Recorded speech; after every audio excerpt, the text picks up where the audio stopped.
The name of this book is Georgie and the Noisy Ghost. When you hear this sound, you'll know it's time to turn the page. Now let's begin.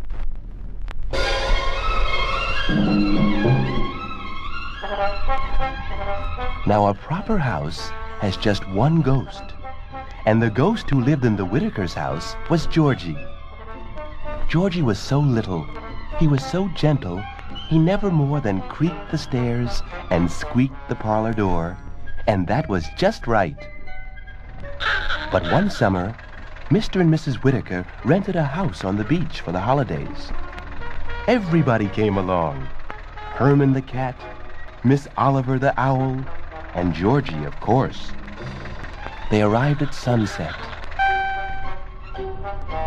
First thing, Miss Oliver found a handy tree for herself, and Georgie explored his nice new attic. It was so cluttered with wonderful old things, it was just like home. Downstairs, Herman made friends with a mouse who lived behind a grandfather clock, and they both watched Mr. and Mrs. Whitaker take out the little boat that came with the house. Mr. and Mrs. Whitaker had such a good time rowing around, Miss Oliver had to fly out and hoot to remind them how late it was. Then they went to bed and to sleep just as usual, and the grandfather clock struck 10. After that, it struck 11, and there was nothing wrong with that. But when that grandfather clock struck 12 times, somebody came up the cellar stairs and opened the cellar door. He wore big boots that thumped and a big sword that rattled. He marched straight to the front stoop and howled. He howled. He howled 7 times before he marched back down into the cellar. Upstairs, Mr. and Mrs. Whitaker woke up with a start. They thought it was the wind that was howling and pulled the covers over their heads. But Georgie and his friends knew there was another ghost in the house, and he looked to be the noisiest and scariest ghost they had ever seen. But the mouse, who knew all about him, said that he wasn't scary at all. He was just noisy because he was unhappy. His name was Captain Hooper, and he had sailed the stormy seas in his time. But although he was a good captain, he had never managed to be a hero. So nobody had ever given him a medal. That's why he gloomed in the gloomy cellar and thumped and rattled and howled every night at 12. He wanted everybody to know how unhappy he was, and he wasn't about to stop until somebody gave him a medal. But how could anybody give a medal to a big noisy ghost who woke up the Whitakers way past bedtime? Just the same, Georgie knew something had to be done about it. He and Herman ransacked the attic until they found slippers and a nightshirt. They left them in the cellar while the captain slept. But his boots and sword they hid away so he couldn't find them again.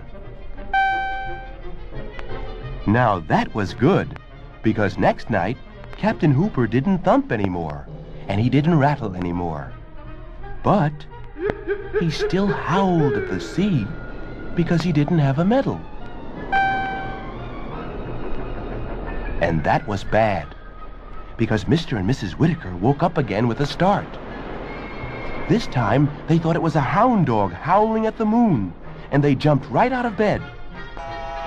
They looked all over, everywhere, and were so upset they couldn't get to sleep again, and sat up in the parlor for the rest of the night.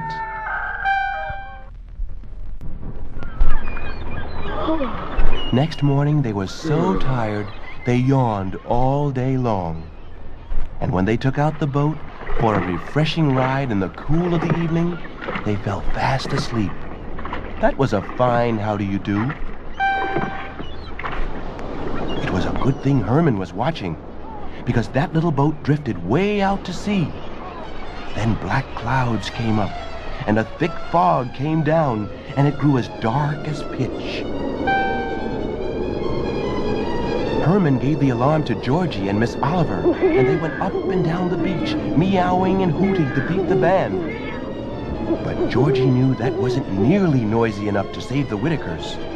There was just one person noisy enough for that. They'd have to wake up Captain Hooper right away, before it was too late. Now Herman meowed, but that didn't wake the captain.